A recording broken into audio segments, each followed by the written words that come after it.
Bonjour Louis d'Agriculture Bonsaï, toujours dans notre série sur l'alphabet du bonsaï.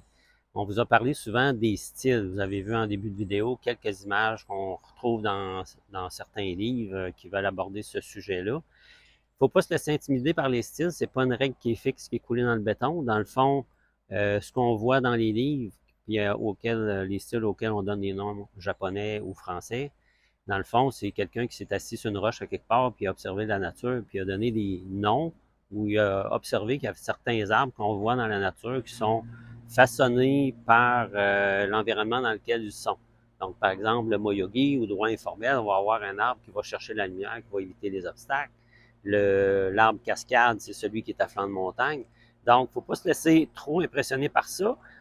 Par contre, il faut quand même les connaître pour travailler les arbres, puis arriver à un résultat final qui va être le plus naturel possible. On se souvient, on veut avoir un arbre qui a l'air mature, mais en miniature.